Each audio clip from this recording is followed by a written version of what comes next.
Hello students, welcome to physical chemistry class. आज हमारा topic है रिफ्रैक्टिव इंडेक्स। आज के इस टॉपिक में हम देखेंगे कि रिफ्रैक्टिव इंडेक्स क्या होता है, स्नेल्स लॉ क्या है, टेम्परेचर और वेवलेंथ का क्या इफ़ेक्ट होता है रिफ्रैक्टिव इंडेक्स पे, हम किस तरह रिफ्रैक्टिव इंडेक्स को रिप्रेजेंट करते हैं, डिटरमाइन कर सकते हैं और इसकी एप्लीकेशंस क्या हैं। Refractive index is the ratio of velocity of light in the substance velocity of light in air, यानी लाइट की एयर में वेलोसिटी और जिस सब्सटेंस का हम रिफ्रैक्टिव इंडेक्स फाइंड आउट कर रहे हैं उसमें लाइट की वेलोसिटी, इन दोनों को डिवाइड करने से हमारे पास रिफ्रैक्टिव इंडेक्स आ जाता है।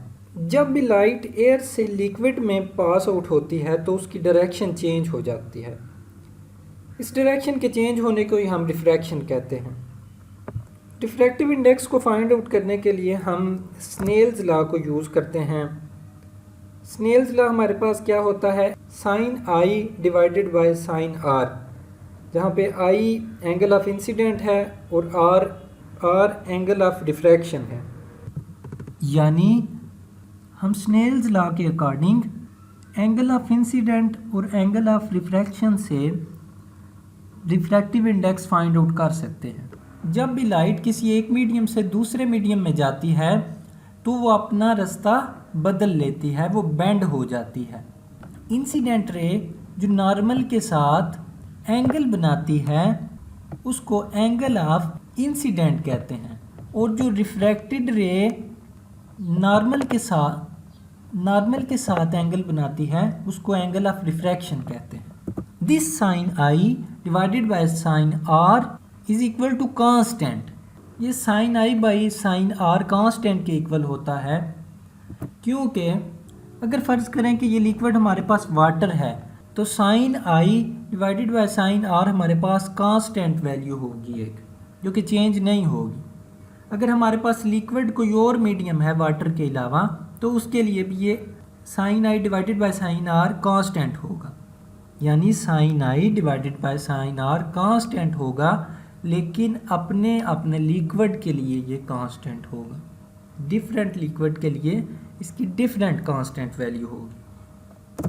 उसके बाद हमारे पास इसका रिलेशन, रिफ्रैक्टिव इंडेक्स का रिलेशन है टेम्परेचर और वेवलेंथ के साथ। रिफ्रैक्टिव इंडेक्स लाइट की वेवलेंथ पे भी डिपेंड करता है, क्योंकि स्पीड ऑफ लाइट वेवलेंथ पे डिपेंड करती है।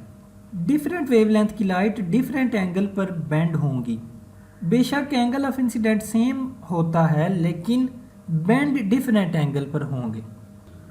ये आपके पास एक प्रिज्म है, जब लाइट इस पे फॉल करती है तो वो डिफरेंट एंगल्स पे बेंड हो जाती है। डिफरेंट एंगल डिफरेंट कलर से शो की हुई है यहाँ पे। रिफ्रैक्टिव इंडेक्स सैंपल की डेंसिटी पे डिपेंड करता है, जो कि टेम्परेचर से इफ़ेक्ट होता है। जैसे जैसे temperature increase, refractive index sample की डेंसिटी पे डिपेंड करता है, जो कि टेम्परेचर से इफ़ेक्ट होता है। जैसे जैसे टेम्परेचर डिक्रीज़ होता है वैसे ही रिफ्रैक्टिव इंडेक्स इंक्रीज़ होता है। यानी इनका आपस में रिवर्स रिलेशन है, और ये ग्राफ भी रिवर्स रिलेशन को शो कर रहा है, अप टू डाउनवर्ड, कि जैसे जैसे temperature decrease refractive index increase. उसके बाद हमारे पास इसको रिप्रेजेंट करने का तरीका है कि हम इसको किस तरह रिप्रेजेंट करते हैं। रिफ्रैक्टिव इंडेक्स को हम n से रिप्रेजेंट करते हैं। इसकी अपर राइट साइड पे 20 लिखा हुआ है। इसका मतलब है कि हम जिस लिक्विड का रिफ्रैक्टिव इंडेक्स निकाल रहे हैं उसका टेम्परेचर 20 डिग्री होगा। और बॉटम राइट कॉर्नर में D लिखा हुआ है, ये लाइट सोर्स को रिप्रेजेंट कर रहा है जो हमने लाइट यूज़ की है। यहाँ पे हमने सोडियम लैंप को यूज़ किया है, wave length of D line of sodium, यानी सोडियम से बना हुआ लैंप यूज़ किया है, वो लाइट सोर्स हमने यूज़ किया है। Next is the determination of refractive index. इसकी डिटर्मिनेशन के लिए थ्योरेटिकल हमने पढ़ लिया। लैब में रिफ्रैक्टिव इंडेक्स फाइंड आउट करने के लिए हम एबेज रिफ्रैक्टोमीटर यूज़ करते हैं। इसका प्रोसीजर हमारे पास है, ये आपको प्रिज्म नज़र आ रहे हैं दो, एक अपवर्ड और एक डाउनवर्ड। इनके दरमियान में एक स्पेस होती है।